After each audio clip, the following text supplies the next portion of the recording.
A'udzu billahi minasyaitonir rajim. Bismillahirrahmanirrahim. Alhamdulillahirabbil alamin. Alhamdulillahilladzi bi ni'matihi tatimmu shalihat. Wassalatu wassalamu ala mabuthi rahmatan lil alamin wa ala alihi wa sahbihi wa man tabi'ahum bi ihsanin ila yaumiddin. Wa ba'du uhayyikum bi tahiyatil Islam. Assalamualaikum warahmatullahi taala wabarakatuh. Waalaikumsalam warahmatullahi wabarakatuh. A'udzu billahi minasyaitonir rajim. Bismillahirrahmanirrahim. Wa in istansarukum fid dini fa'alaikumun nasab. Faqala Nabi SAW, innamal imamu junnatun yuqatalu min wara'i wa yutaqabi. Sadaqallahul azim wa sadaqa rasulul karim wa nahnu ala dzalika minasyakirin wa syahidin walhamdulillahi rabbil alamin. Bi fadlillahi ta'ala ikhwatul kiram azanallahu wa iyyakum. Kita bisa bermuajahah dalam sesi kajian pada pagi kali ini, memahami, memetakan permasalahan di antara permasalahan-permasalahan keumatan. Salah satunya berkaitan dengan qadhiyah Filistin dalam waktu 1 bulan belum kering, kemudian lisan kita membicarakan tentang Palestina, dan kita mendapati kemudian belum kering itu darah para syuhada di fadilah ta'ala itu kemudian tertumpah di bumi Al-Quds Palestina itu sendiri. Berbicara tentang qadhiyah Filistin, kita mendapati ragam versi pandangan berkaitan dengan tawaran solusi. Nah, bagaimana sebetulnya kita mendudukkan, memahami peta Palestina dalam gambaran secara umum berikut solusinya dan gambaran apa yang kemudian akan terjadi itu dalam persoalan Palestina ini di akhir zaman itu sendiri. Ketika kita berbicara tentang masalah qadhiyah Filistin, maka pada prinsipnya ikhwatul kiram a'azallahu wa iyyakum, kita mendapati fakta sejarah. Pada prinsipnya Palestina dari masa ke masa jelas dia memiliki posisi sebagai tempat yang kemudian itu pernah ditempati oleh Bani Israel, oleh katakanlah kaum Nasara dan juga oleh kaum muslimin. Dan pada prinsipnya bumi Al-Quds Palestina ketika dia digambarkan sebagai Al-Ardul Muqaddasah dengan Baitul Maqdis di dalamnya, dia tanah yang kemudian disucikan, dimuliakan. Di dalam catatan sejarah katakanlah Bani Israel dengan para nabi yang pernah tinggal di sana. Bagaimana kemudian Nabi Allah Ibrahim alaihissalam, Nabi Lut alaihissalam memakmurkan bumi Al-Quds itu dengan syiar-syiar ketauhidan. Bagaimana kemudian para nabi-nabi yang lainnya pun juga demikian, termasuk juga Nabi Allah Isa bin Maryam. Nah, dalam hal ini ikhwatul kiram, di dalam catatan sejarah kaum muslimin jelas Baitul Maqdis dengan Al-Masjid Al-Aqsa di dalamnya dia dimuliakan itu dengan peristiwa Al-Isra, di mana baginda Nabi SAW diperjalankan minal Masjidil Harami ilal Masjidil Aqsa. Bagaimana kemudian dia menjadi titik tolak dari peristiwa Al-Mi'raj, ini diangkat Nabi SAW dari Al-Masjid Al-Aqsa ila Sidratul Muntaha. Ini menunjukkan kemuliaan, kedudukan Palestina itu sendiri. Palestina pada era kekhilafahan, ini ada beberapa poin-poin pembahasan yang cukup menarik untuk kemudian kita pahami bersama. Berbicara tentang penaklukan Palestina, Al-Quds yang dahulu dikenal dengan istilah Iliyah. Iliyah ini nama yang kemudian digunakan pula pada masa Khalifah Umar bin Al-Khattab ketika Khalifah menaklukkan negeri ini dan menerima secara langsung kuncinya dari pendeta Patriarch Sopronius. Bagaimana kemudian di dalam kitab-kitab sejarah itu, ini dalam catatan kaki buku tentang penaklukan Arab untuk Mesir itu, yang ditulis oleh sejarawan Barat Alfred Betlar, di mana di dalam catatan kaki buku ini digambarkan bahwa Ahlu Ilya, ini pendeta Sopronius kan mengajukan kepada Khalifah Umar bin Al-Khattab ala yusakinu fil madinati ahadu minal yahud. Nah, siapa yang kemudian mengajukan ini? Nah, ini digambarkan Patriarch Sophronius. Ini tokoh utama, pendeta kaum Nasrani di Ilya di Yerusalem atau Palestina pada masa itu. Human talabu minal khalifati dzalika fa qarrahum ala sa'alaihi fil uhdah, di mana beliau kemudian pada akhirnya Khalifah Umar bin Al-Khattab radhiyallahu anhu yang secara langsung menerima kunci Yerusalem itu dari pendeta Sophronius ini, menetapkan yang demikian ini dalam perjanjian Uhdah Umariyah. Wa idza tataba'na tarikh wujudil yahud fil madinatil qudsi sanajidu annahum qad mana'u min sakanil qudsi منذ sana 135 miladiyah. Nah, di dalam catatan sejarah digambarkan bahwa kalau kemudian kita mengikuti, meneliti sejarah keberadaan bangsa Yahudi di kota Al-Quds itu, maka kita mendapati mereka telah melarang. Jadi pada tahun 135 Hijriah, 135 Masehi, kita bayangkan. Pada tahun 135 Masehi itu bangsa Yahudi pernah tinggal di sana dan mereka melarang. Jadi setelah revolusi yang dikobarkan oleh orang-orang Yahudi itu dari tahun 132 sampai 135 Masehi, mereka melakukannya kejahatan kepada penduduk di negeri Al-Quds. Nah, dalam hal ini yang kemudian diperangi, ya terjadi perebutan antara kaum Nasara dengan Yahudi. Itu saya pikir ini di sini digambarkan demikian. Ini yang kemudian menyebabkan catatan sejarah ini yang kemudian menyebabkan bangsa Nasrani itu di Yerusalem itu menolak kemudian untuk berdampingan dengan bangsa Yahudi di Yerusalem itu sendiri. Jadi kalau misalnya apa motifnya sampai-sampai Patriarch Sophronius itu menolak untuk bertetangga dengan orang-orang Yahudi, karena memang jawabannya mereka punya sejarah kelam antara kaum Nasrani dan kaum Yahudi ini, maka mereka tidak mau. Dalam hal ini betul sesuai dengan apa yang diutarakan oleh Profesor Dr. Sulaiman bin Daud Tarbunah. Beliau mengatakan, wa dzalika lima alimu min syiddatil masaib allati ta'ti min qibalihim. Hal yang demikian ini terjadi karena mereka orang-orang Nasrani mengetahui betul besarnya bencana yang kemudian akan datang dari mereka. Ini sejarahnya. Nah, apa yang kemudian menjadi pedoman? Yang menjadi pedoman pada hakikatnya jelas, yakni Uhdah Umariyah yang ditekan oleh Khalifah Umar bin Al-Khattab ini, di mana di dalam Uhdah Umariyah dalam perjanjian ini yang ditetapkan pada Muharram 17 Hijrah bertepatan dengan 638 Masehi, dengan teks perjanjian di sana disebutkan kalimat wala yaskun bi Ilya ma'ahum ahadun minal yahud. Ini tidak akan ada seorang pun di Yerusalem itu yang tinggal bersama dengan mereka, ya kaum Nasrani, itu seorang pun dari bangsa Yahudi. Nah, di dalam Uhdah Umariyah ini Khalifah Umar bin Al-Khattab itu menerapkan kebijakan bahwa kaum Nasra khususnya di sana itu merupakan kafir al-Zimmah, yang mereka wajib membayar jizyah. Pada saat yang sama mereka pun juga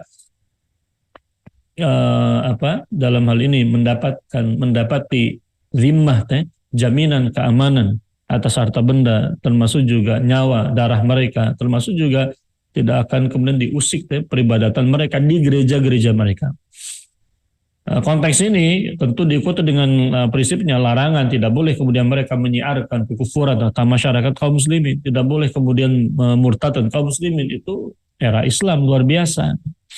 Pada satu sisi la ikrah fiddin, orang-orang kafir al-Zimmah itu tidak dipaksa masuk ke dalam Islam. Kenapa? Sebagaimana sering Anda sampaikan, karena Islam tidak pernah menjustifikasi adanya kemunafikan. Islam adalah din yang kemudian wajib diyakini dengan sepenuh keyakinan. Nah, mereka diberikan la ikrah fiddin. Maka dibiarkan tuh atahum amanan li anfusihim wa amwalihim. Di sini digambarkan hadza ma'ata Abdullah Umaru Amirul Mukminin ahla Ilya minal aman. Ini adalah apa yang kemudian akan diputuskan oleh Abdullah Umar Amirul Mukminin kepada penduduk Ilya Yerusalem, yakni kaum Nasrani khususnya, minal aman, berupa jaminan keamanan. A'tahum amanan li anfusihim wa amwalihim. Bahwasanya khalifah akan memberikan jaminan keamanan untuk jiwa mereka, harta benda mereka, walikana isihim, termasuk juga untuk untuk gereja-gereja mereka, untuk katakanlah peribadatan mereka. Tapi tidak akan diganggu. Wala tuhdam, tidak akan dihancurkan. Wala yun takas, tidak akan kemudian dikurangi jumlahnya. Minha. Jadi dalam hal ini jaminan keamanan bagi mereka. Makanya mereka sangat katakanlah pada prinsipnya, satu sisi mereka tidak bertetangga dengan bangsa Yahudi, satu sisi mereka mendapatkan jaminan keamanan dari kaum muslimin. Nah, ini yang kemudian digambarkan oleh di dalam kitab-kitab dan sebagainya, di dalam banyak catatan-catatan. Nah, dalam perjalanannya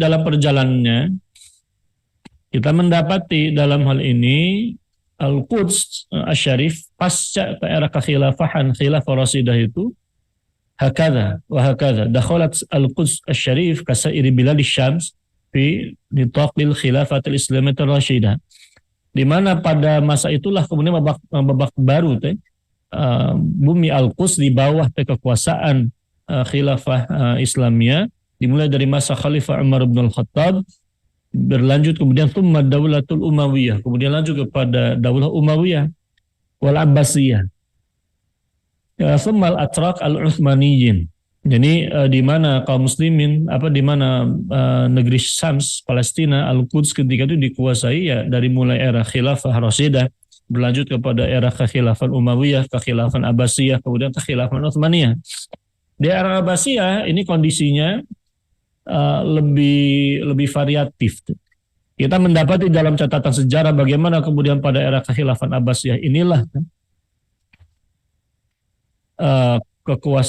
Palestina itu tarik ulur antara kaum muslimin, terutama Ayubiyah dengan tokohnya Salahuddin Al-Ayyubi misalnya, dengan pasukan Salibis. Di mana pasukan Salibis tidaknya pernah kemudian mereka menguasai bumi Al-Quds sebelum kemudian diambil alih kembali oleh kaum muslimin. Sampai akhirnya kemudian Palestina itu dirangkul di dalam pangkuannya kekhilafan Utsmaniyyin. Itu kurang lebih selama 3 atau 4 abad lamanya.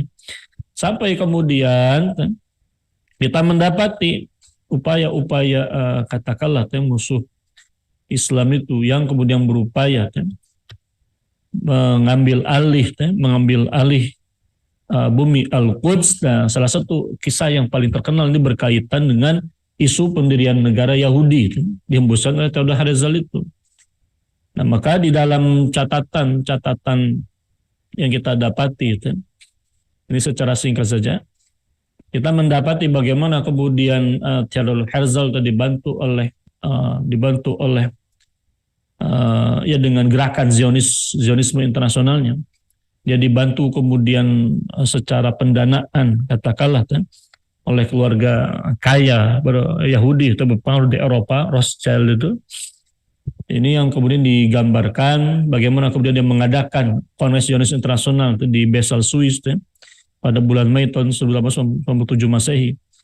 Bagaimana kemudian kongres ini dihadiri lebih dari 200 orang Yahudi sebagai perwakilan dari 17 negara pada waktu itu.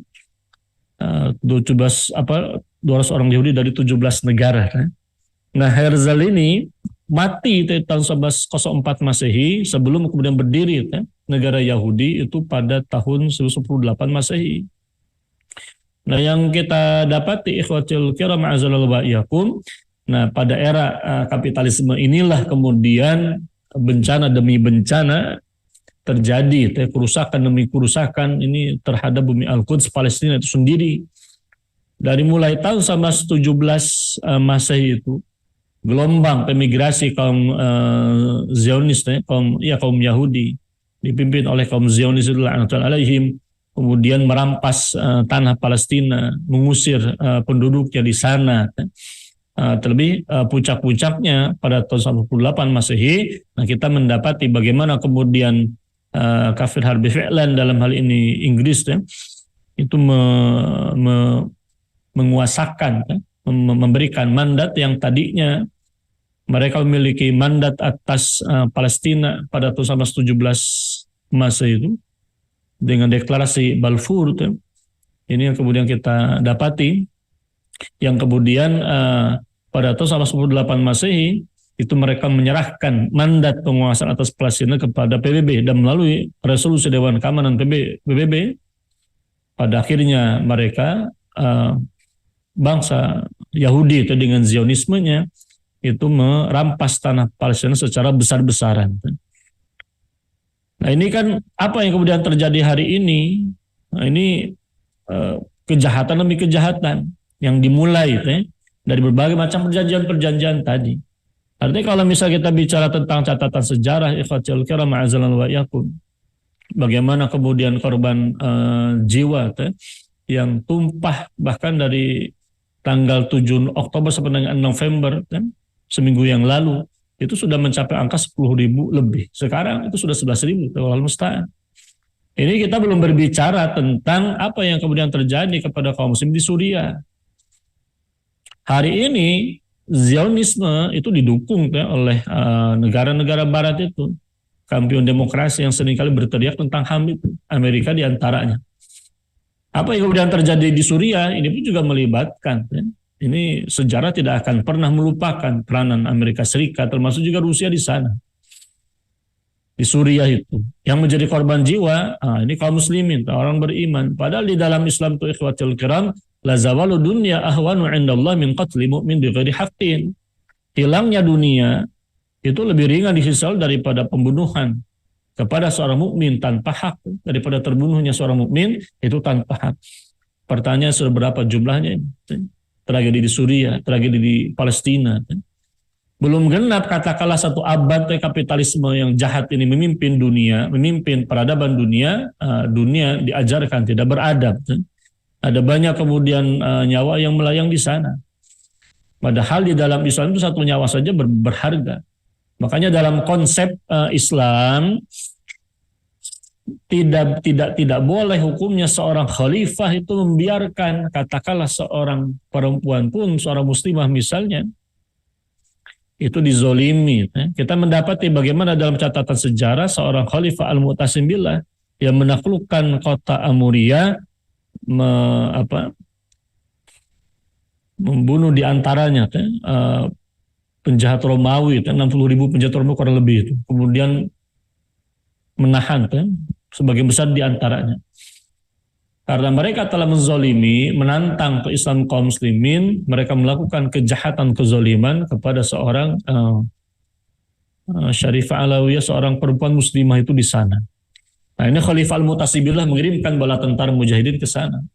Ini menandakan Islam sangat menghargai nyawa, dan terbunuhnya nyawa seorang mukmin itu ini lebih ringan, lebih besar perkaranya daripada hancurnya dunia dan segala isinya. Nah ini kan belum katakanlah lebih dari 1 abad itu. Kalau misalnya kita bicara tentang solusi, katakanlah peta solusi yang kemudian seringkali dimunculkan hari ini, berbicara tentang solusi 2 negara. Nah solusi 2 negara itu pada prinsipnya lahir dari paradigma win-win solution. Apa yang kemudian diistilahkan dengan paradigma al-hal al-wasat, ini jalan tengah. Paradigma ini bukan paradigma Islam. Di dalam Islam keadilan itu tidak ditimbang dengan kata kesepakatan zalim. Kalau misal orang bayangkan, kita bisa bayangkan begini. Orang mengatakan ini solusi dengan solusi 2 negara.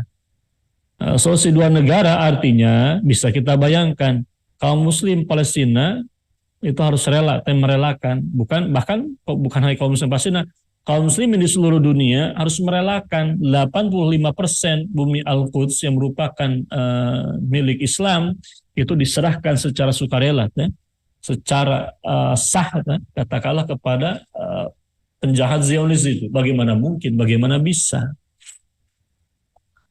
Di dalam Islam jelas, ya ayyuhalladzina amanu aufu bil uqud, wahai orang yang beriman, penuhlah perjanjian-perjanjian di antara kalian. Di dalam Islam jelas bumi Al-Quds Palestina itu milik Islam.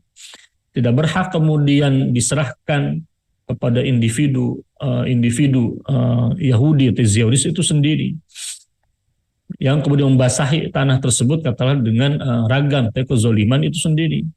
Statusnya mereka sebagai kafir harbi fi'lan ini sudah cukup bagi kita untuk menegaskan, menguatkan pandangan ala yusakinau fiha minal Yahud. Tidak boleh kemudian ada seorang pun bangsa Yahudi yang tinggal di sana, yang menodai kesucian tanah suci Al-Quds itu. Bayangkan kita berbicara tentang beragam perjanjian di dalam Islam itu, ini kan jelas. Di dalam catatan yang kemudian pernah Anda tuliskan ini berkaitan dengan persoalan kan. Di dalam Islam itu yang namanya paradigma win-win solution ini batil secara asasi. Maka berlaku kaidah kullu mabuniya ala batilin fahuwa batilun. Segala hal yang dibangun dari asas yang batil maka dia dibatalkan oleh syariat. Ketika apa yang dikatakan disilahkan dengan solusi dua negara, dia bertolak dari paradigma demokrasi, al-hal al-wasat, win-win solution, tadi mengakomodasi kezoliman di dalamnya, yakni kezoliman kita menjustifikasi pendudukan Zionis dan mengakui keberadaan mereka, itu pun juga setelah katakanlah ada banyak sekali kaum muslimin yang dibunuh atau dibantai oleh mereka. Ini seperti perumpamaan ada orang yang kemudian masuk merampas tanah dan rumah seseorang. Penghuninya diusir atau disuruh keluar, tinggal di kandang ayam misalnya atau di kandang kambing misalnya dengan keluarganya.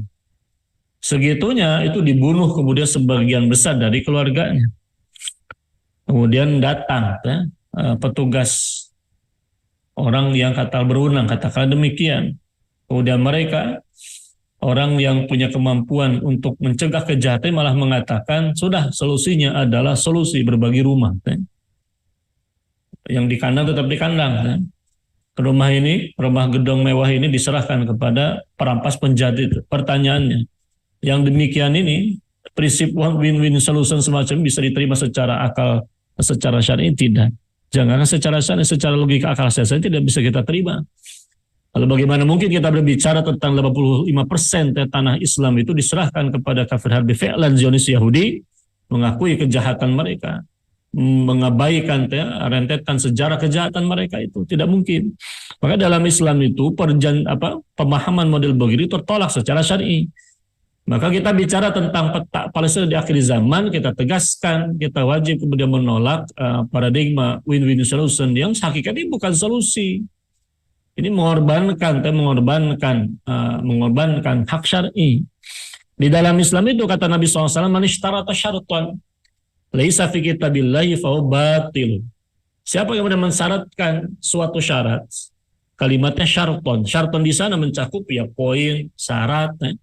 Mau bicara tentang syarat masrut dalam konteks perjanjian misalnya, poin-poin perjanjian misalnya itu masuk dalam hadis ini. Man ishtarata syarton, siapa yang kemudian mensyaratkan suatu syarat atau memunculkan suatu poin perjanjian misalnya, laisa fi kitabillah. Nah, kalimat penafian laisa fi kitabillah, padahal kitabullah pada prinsipnya menegaskan wa nazzalna 'alaikal kitaba tibyana likulli syai'in wa hudan wa rahmatan wa busyral muslimin. Al-Quran datang dengan kesempurnaan yang mengajarkan umat manusia, al-yawma akmaltu lakum dinakum wa aslamtu 'alaikum ni'mati wa raditu lakumul Islam madina. Allah pun juga meridhoi Islam sebagai petunjuk hidup manusia. Nah, alif lam ra kitabun anzalnahu ilaika litukhrijan nasa minadz zulumati ilan nur.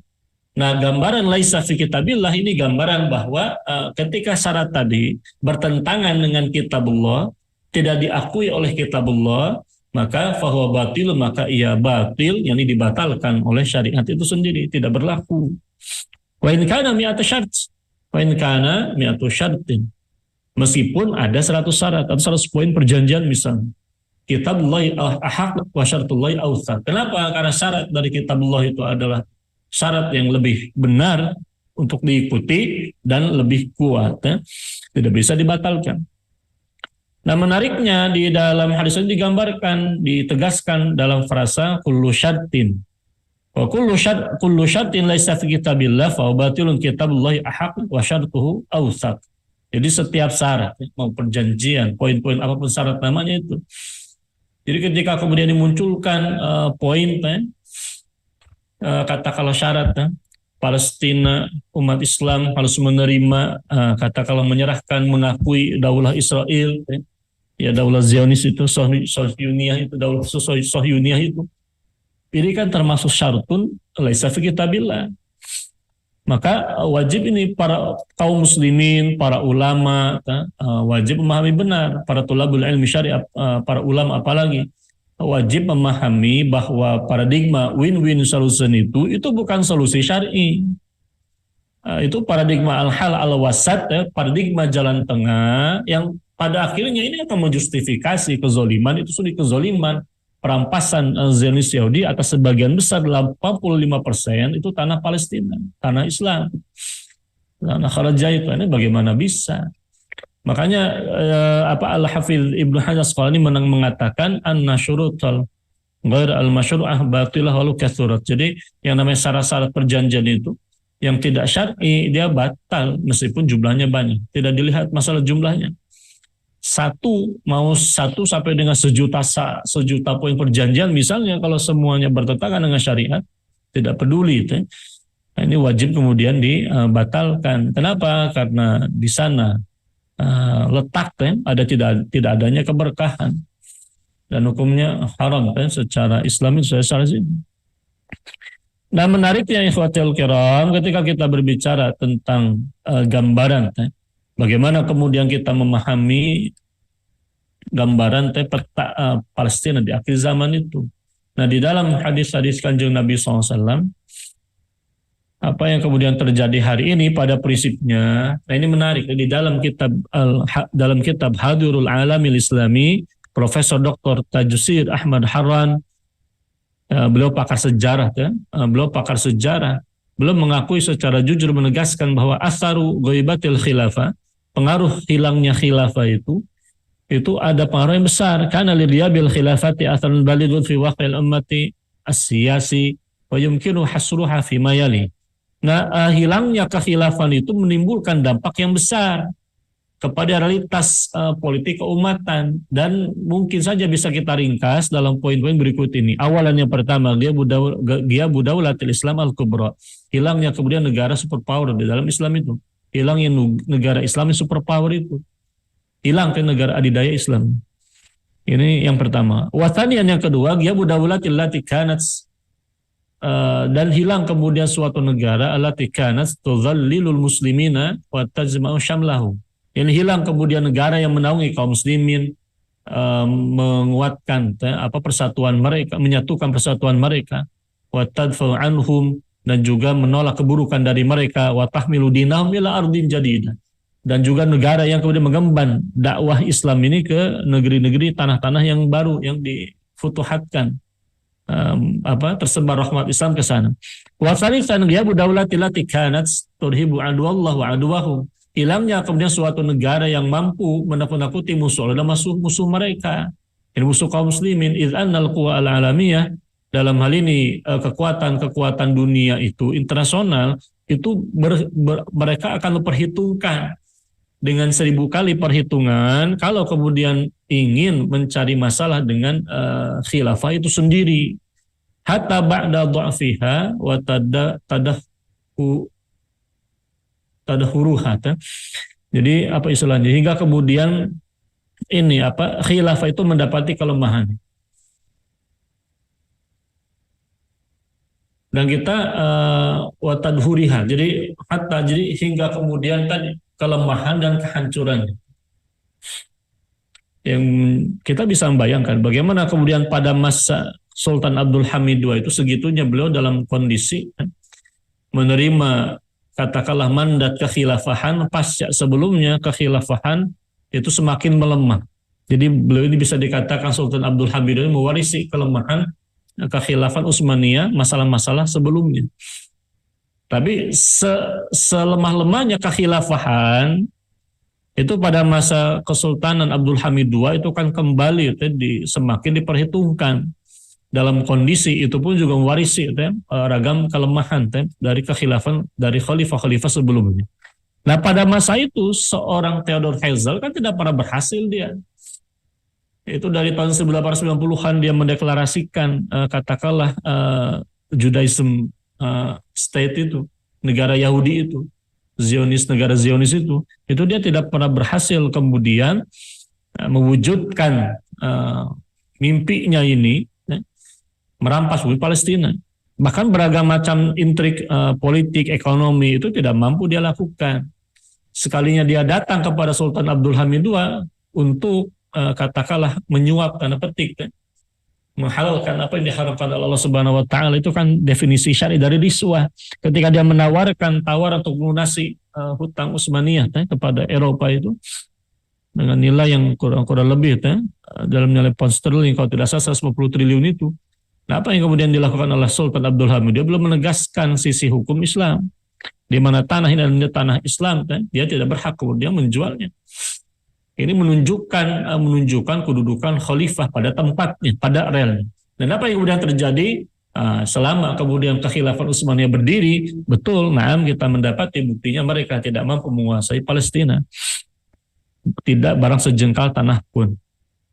Apa yang kemudian terjadi pasca kekalahan Khilafah Utsmaniyah ini mungkin bisa secara kekuatan sudah hilang, sudah sirna atau kekuatan kekhilafan pada kekalahan Perang Dunia 1 tahun 1912 Masehi, sehingga pada tahun 1917 Masehi dengan deklarasi Balfour itu Inggris penerima mandat itu dia membuka jalan bagi kaum Yahudi untuk menguasai Palestina. Dari sana kemudian berlangsung kezaliman demi kezaliman. Nah yang keempat, dia budawlati lati arafal yahuda wa takadu annahu la sabila lahum ila Filastin illa bitahtimiha. Hilangnya kemudian negara yang memperkenalkan kepada Yahudi, menegaskan kepadanya bahwasanya tidak ada jalan baginya untuk menguasai Palestina kecuali dengan kehancuran. Wa dzalika wadihun min tasrih ahadi qadatin hina qala innal af'a al yahudiyya la budda an tamuru bil astana fi tariqi ila Filastin. Nah, dia kan dalam Protocol of Zion itu, jadi memang mereka menargetkan akhirnya ini tidak bisa kemudian bangsa Yahudi dikatakanlah menguasai bumi Al-Quds Palestina, melainkan dengan cara menghancurkan katakanlah kekhilafan itu sendiri. Maka upaya-upaya kemudian yang mereka lakukan, dan jelasnya itu terjadi pasca kehancuran khilafah Islamiyah itu sendiri. Wal'iyadzubillah.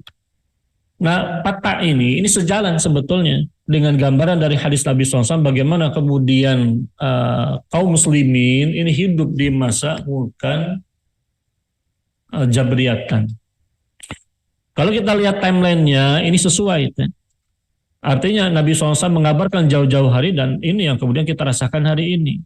Kelak di akhir zaman akan umat Islam ini antada al-umam. Jadi umat Islam bagaikan hidangan umat Islam itu bagaikan hidangan. Bukan karena jumlahnya mereka sedikit. Apakah karena mereka sedikit? Qalilun salam? La.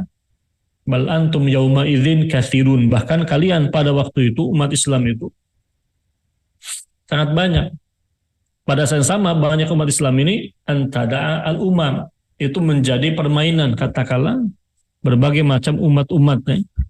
Mereka yang kemudian memposisikan diri mengorbankan kaum muslimin itu sendiri.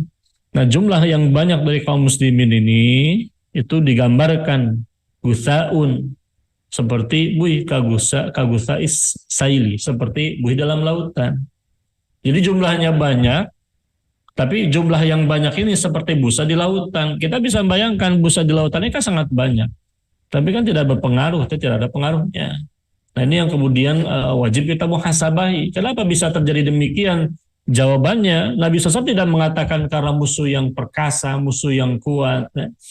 Nabi SAW kemudian menunjuk akibat dari kelemahan umat itu sendiri di masa itu. yakni hubbud dunya wa karahiyatul maut, cinta kepada dunia dan membenci kematian. Di antara makna hubbud dunya adalah hubbur riasah, hubbul jah, cinta kepada kedudukan itu.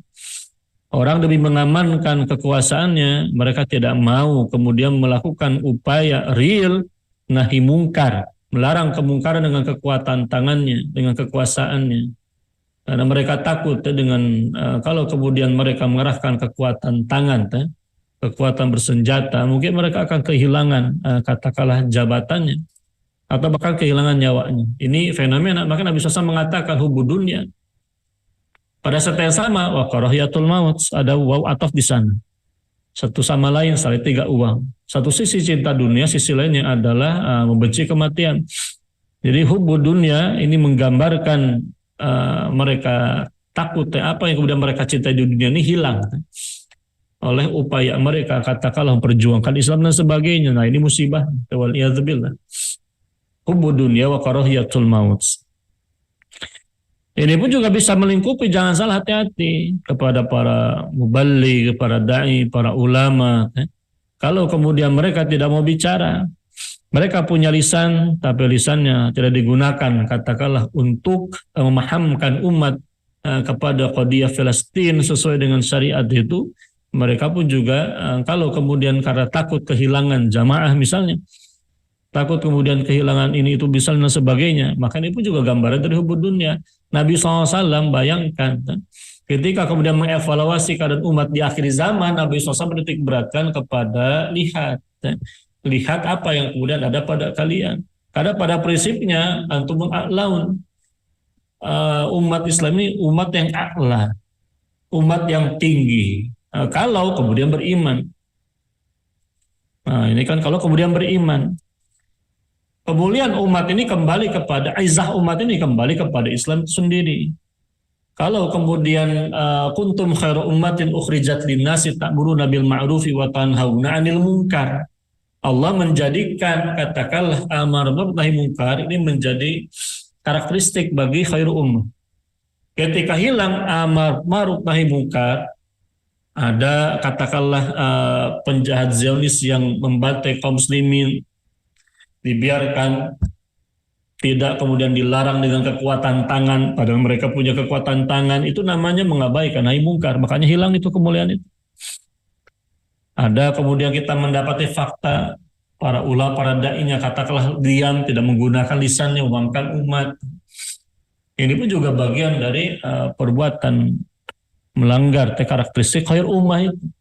Nah maka di sini apa yang kemudian terjadi hari ini, satu sisi kita wajib melakukan evaluasi apa yang kemudian terjadi kepada umat. Ternyata salah satu penyakit yang dikabarkan jauh-jauh dari baginda Nabi SAW itu akibat dari penyakit wahan, cinta dunia, takut mati. Waliyadzubillah. Maka kalau kita bicara tentang apa yang terjadi kepada kaum muslimin dengan para syuhada yang di sana, yang lebih menyedihkan, yang tidak kalah menyedihkan adalah kaum muslimin yang jumlahnya banyak tapi mereka tidak bisa melakukan apa-apa. Apakah selesai urusan dunia? Tidak. Ini kalau misalnya kita diam itu dihisab di hadapan Allah Azza wa Jalla. Ini perkara besarnya. Ini justru kalau kita katakan, Anda katakan begini, tragedi yang terjadi di Palestina ini jangan sampai menjadi istidraj, dan bisa jadi dia bagian dari istidraj. Waliyadzubillah. Allah gambarkan wa nablukum bisyarri wal khairi fitnatan wa ilaihi turja'un. Adanya musibah apa yang kemudian terjadi kepada Palestina ini akan menjadi batu ujian. Siapa yang kemudian diuji dengan kemungkaran di depan mata ini, kemudian mereka apakah mampu mengatasinya dengan nahi mungkar atau diam saja. Ketika diam maka mereka akan dihisab di hadapan Allah Azza wa Jalla. Apa yang kemudian kita dapati hari ini bisa saja menjadi istidrojan. Orang pada hakikatnya memiliki kekuatan tangan.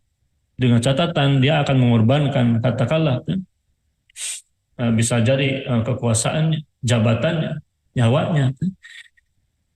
Allah akan menilai. Nah ketika kemudian orang punya kemampuan, sebetulnya kemampuan, kekuatan, potensi kekuatan tangan, tapi kemudian mereka abaikan, tidak ada upaya serius pula kemudian untuk menyatukan suara kalimat kaum muslimin dengan ragam potensinya, sumber daya manusia, sumber daya alam. Ini pun juga menjadi penghisaban. Nah istidraj itu ikhwatil kiram ini terjadi ketika kemudian Allah berikan suatu potensi kenikmatan, tapi kemudian tidak digunakan sebagaimana mestinya, justru dengan adanya potensi tadi dia malah semakin jauh dari Allah Subhanahu wa taala. Ini namanya apa? Istidrajan. Dan perkara istidraj ini perkara besar. Jadi orang istidraj direndahkan oleh Allah, derajatnya semakin rendah di sisinya. Waliyadzubillah, di hadapan Allah itu. Nah, ini tentu musibah. Dan perkaranya ini jelas akan dihisab di akhirat kelak. Nah, bisa jadi kemudian apa yang kemudian terjadi hari ini ya tadi. Ini merupakan ujian bagi orang-orang yang beriman. Bagi para syuhada dan sebagainya. Maka ketika kita bicara tentang fenomena yang terjadi hari ini, pada prinsipnya di akhir zaman dia bagian dari gambaran membenarkan hadis Nabi SAW akan muncul era mulkan jabriyatan.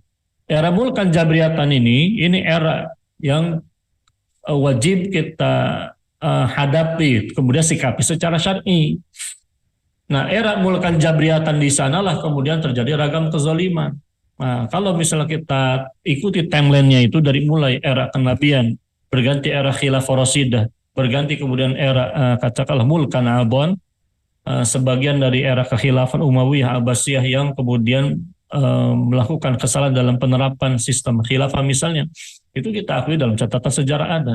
Era kekhilafan Utsmaniyah berganti, selesai era mulkan Abon, berlangsung kepada era buruk lagi, ini era mulkan jabriyatan, yakni era kepemimpinan kapitalisme demokrasi hari ini. Ini yang kemudian terjadi. Nah, era mulkan jabriyatan ini pada prinsip di akhir zaman, dan kita wajib yakin membenarkan kalam Nabi SAW itu berganti dengan era kekhilafan di atas manhaj kenabian di akhir zaman. Nah, era ini yang kemudian kita tunggu, bukan kita tunggu, bahkan kita perjuangkan.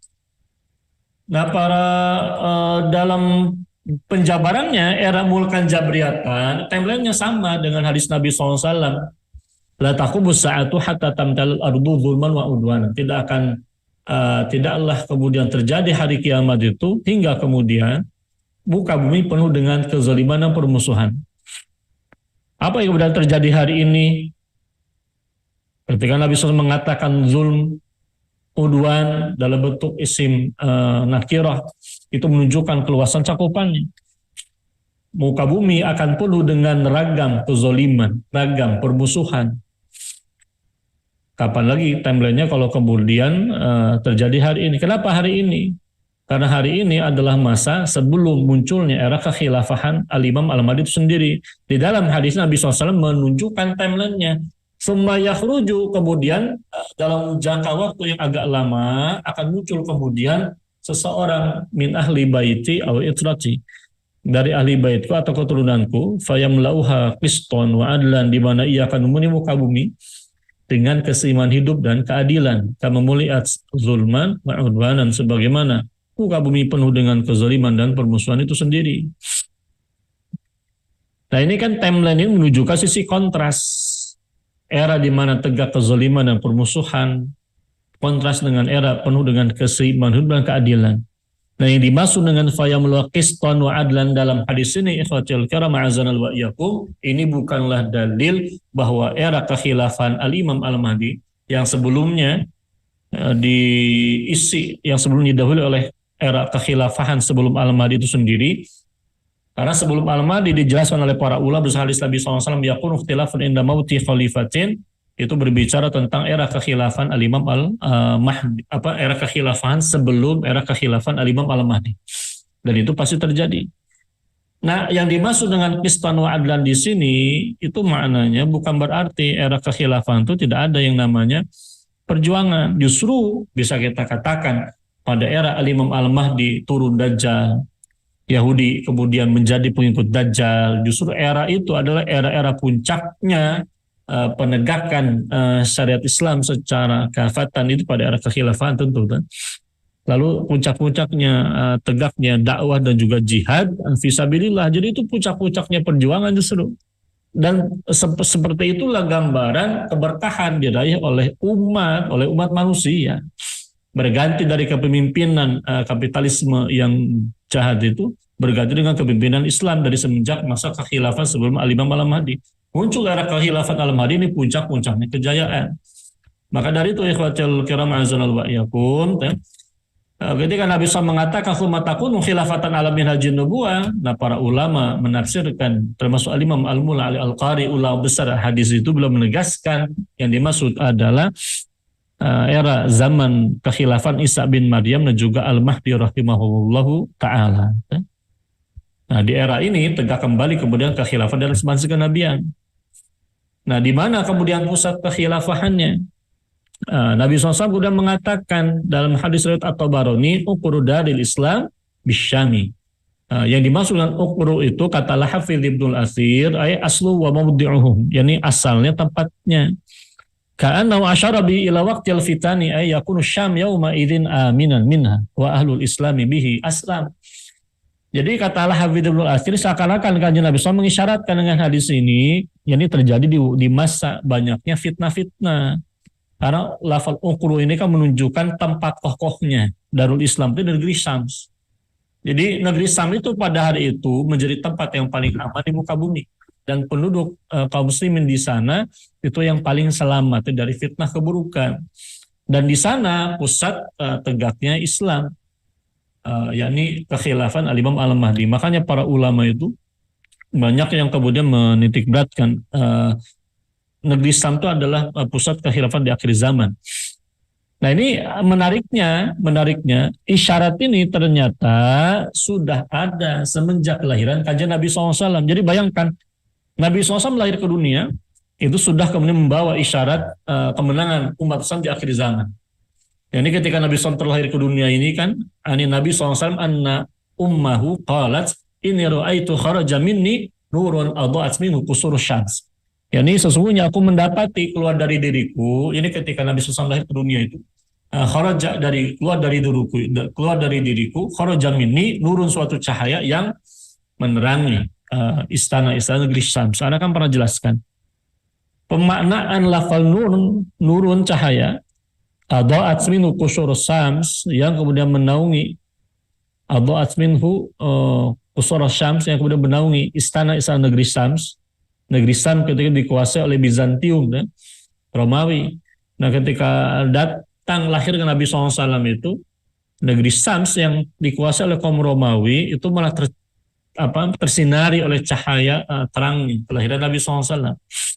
Pertanyaannya, cahaya tadi apakah cahaya sifatnya hakiki atau majazi? Dengan kaidah yang kita pahami, al-aslu fil kalam al-haqiqah, kita pahami cahaya yang keluar dari kelahiran Nabi SAW itu, min wiladatin Nabi SAW, cahaya yang sifatnya hakiki. Betul-betul tampak, terlihat. Ya. Dan ini menegaskan. Dan ini kalau dikomentari oleh Al-Hafidz Zainuddin Ibnu Rajab Al-Hanbali. Wa khuruju hadha an-nuri 'inda wad'ihi isyaratan ila ma yaji'i bihi min an-nuri alladhi tada bihi ahlul ardi wa zala bihi zulmati syirki minna. Jadi dalam hal ini keluarnya cahaya di sisi kelahiran Nabi SAW menjadi isyarat atas apa yang akan datang dengannya. Dengan kelahiran Nabi SAW itu ini suatu cahaya di mana penduduk muka bumi akan mengambil petunjuk darinya. Ihtada bihi ahlul ardi wa zala, dan juga akan sirna dengannya zulmata syirki minha, ini kegelapan kesyirikan dari muka bumi. Dan itu jelasnya dikomentari kemudian oleh Al-Hafidz Ibnu Katsir. Ini cover kitab Ikhtisar. Bahwa pengkhususan negeri Syams menurut Al-Hafidz Ibnu Katsir itu pengkhususan wa takhsisun lisyam. Jadi kalau pengkhususan negeri Syam itu bidzuhuri nurihi isyaratan ila istiqrari dinihi wa nubuwati bibiladi Syam. Jadi menjadi petunjuk di akhir zaman itu kokohnya agama dan juga kenabian di negeri Syams. Walihada takunu Syams fi akhir zaman. Oleh karena itu negeri Syam di akhir zaman dia tempat bagi berkembangnya Islam dan penduduknya. Di sanalah kemudian turun Isa bin Maryam idza nazala bi Dimashqi bil manarat syarqiyah. Di mana di akhir zaman Isa bin Maryam itu akan keluar di Damaskus, di negara timur, di menara putih timur, minha. Walihada ja'a fi sahihaini, malu beliau menukilkan hadis la tazalu ta'ifatun min ummati zahirina 'alal haqqi la yadurruhum man khadhalahu wa la man khalafahum hatta ya'tiya amrullah wa hum kadzalik. Jadi akan ada kemudian suatu golongan dari umatku yang senantiasa menang di atas kebenaran. Tidak akan membahayakan mereka orang-orang yang menyelisihi mereka, tidak apa yang merendahkan mereka, tidak pula yang menyelisihi mereka hingga datang kemudian keputusan dari Allah dan mereka senantiasa dalam keadaan demikian. Di dalam Sahih Bukhari mereka adalah wahum bisyams. Mereka golongan ini berada di negeri Syams dan kita mendapati itu. Bayangkan seruan-seruan kebangkitan Islam kaum muslimin itu pun juga dari ulama Palestina. Al-Alamah Al-Imam Syekh Taqiyuddin Al-Albani rahimahullah rahmatan wasi'atan dari negeri Syams dan bermula dari Al-Masjid Al-Aqsa pula kemudian seruan penegakan khilafah itu berkumandang. Seruan penegakan satu grup berkumandang. Ya, dalam hal ini semakin puzzle ini kan menguatkan. Nah, di antara dasar yang menguatkan di mana pusat kekhilafan yakni di bumi Al-Quds ini yang dimaksud negeri Sam tadi kan umum karena Sam itu dia kinayah dari Damaskus, Lebanon, Lebanon, Suriah termasuk juga dalam hal ini Palestina. Nah, yang dimaksud dengan pusat di sana ditegaskan dalam hadis ini ya ibnal hawala idza ra'aital khilafata qad nazalat ardul muqaddasah. Kalau engkau menyaksikan khilafah telah ada turun di bumi Al-Quds, ini menandakan bahwa khilafah kan muncul di sana. Dan peristiwa ini itu bukan peristiwa dahulu ketika Khalifah Umar bin Al-Khattab menaklukkan Palestina, bukan, melainkan di akhir zaman mendekati hari kiamat. Wasa'atu yauma idzin aqrabu minan nas min yadai hadhihi min ra'sik. Ini kalimat ini menunjukkan ini terjadi di akhir zaman. Ini kekhilafan di akhir zaman di mana umat Islam itu insya Allah meskipun hadis menggambarkan setelah khilafah akan muncul di bumi Al-Quds, kemudian semakin dekat masa dengan gempa bumi, gitu ya, kepedihan perkara-perkara besar. Ini kejadian, ini menjadi dalil bahwa tegaknya kekhilafan di era Al-Imam Al-Mahdi berlanjut kepada Isa bin Maryam dalam jangka waktu bertahun-tahun lamanya. Ini menjadi pertanda di antara pertanda besar awal menjelang kiamat itu sendiri, di mana umat Islam itu tidak akan mengalami masa ini. Jadi dimaksud dengan faqad danat akan dekat masanya al-zalazil wal balabil ini yang akan dialami oleh orang-orang kafir. Orang-orang yang barang secuil di dalam hatinya ada keimanan tidak akan mendapati hari kiamat. Makanya saya Said Awa dalam kitab As-Sunnah Al-Asas fi Sunnah belum menegaskan di sini al-zahir anna al-haditha fi khilafatin takunu asimatuha al-Quds. Zahir hadis ini menegaskan bahwa kekhilafahan ibu kotanya akan ada di Al-Quds. Wa ilal Quds yadhhabu al-Masih sallallahu ba'da nuzul bi fi Damasqi. Dan di Al-Quds pula kemudian Al-Masih akan datang kepadanya setelah dia turun di Damaskus. Wa hadza yushiru ila anna Filastin waqtadak biadil muslimin. Dan ini menunjukkan bahwasanya Palestina pada waktu itu berada di tangan kaum muslimin. Wa anna daulatal yahud al-haliyah zahibatun muntahiyatun.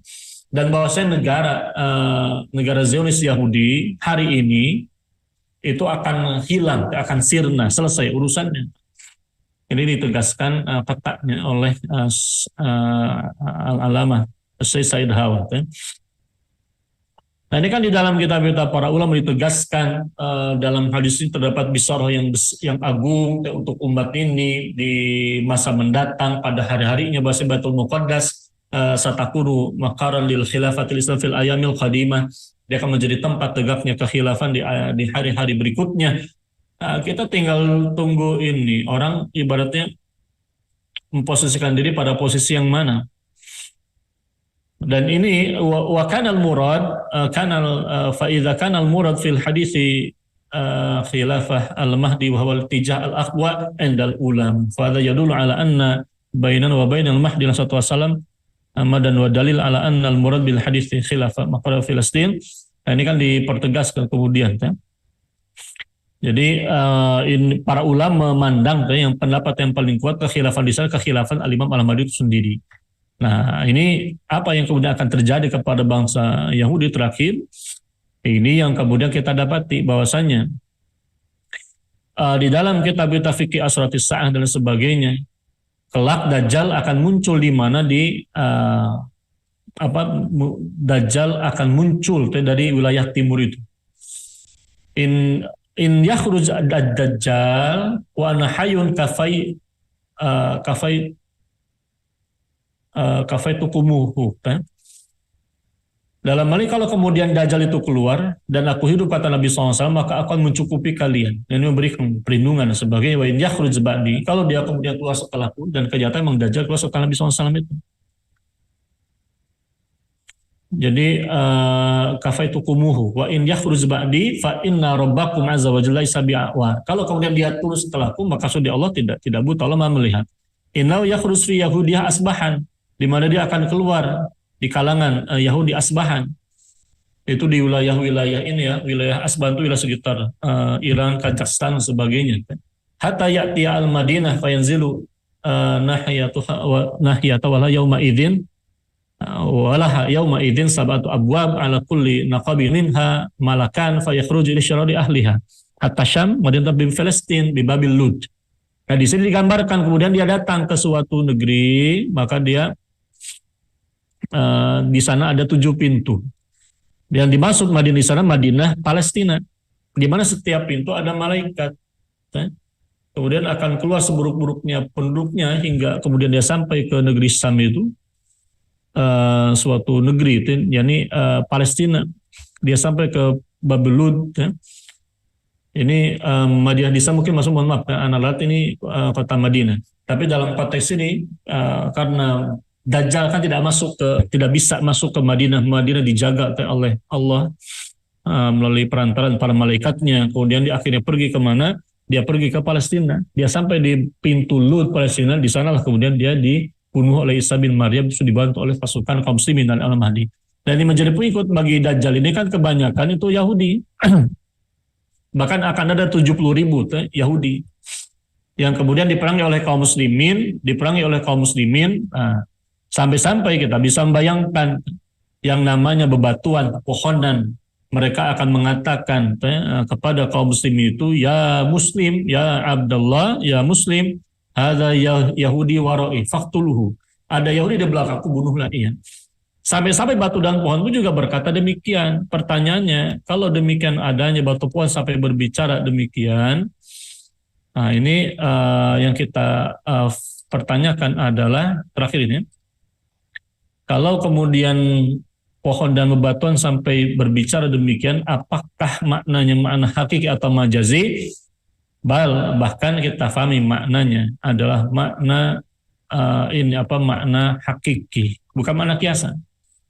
Jadi ketika digambarkan tadi sampai-sampai itu ya, la taqumus sa'ah hatta yuqatilul muslimuna al-yahuda fayaqtuluhumul muslimuna hatta yajtabi al-yahudi min wara'il hajar wa syajar fayaqulul hajar wa syajar awi syajar. Jadi akan berkata, batu dan pohon itu berkata, ya muslim ya Abdullah, hadza yahudiyun khalfi fata'ala faqtulhu illa al-gharqad fa innahu min syajaril yahud. Sampai-sampai ketika itu pohon dan batu mengatakan, wahai hamba Allah, wahai muslim, ini adalah Yahudi di belakangku, datang sini, bunuhlah ia, kecuali pohon Gorgot. Pohon Gorgot dia tidak akan bicara karena dia adalah pohonnya Yahudi. Dan pohon Gorgot ini memang ada banyak di sana.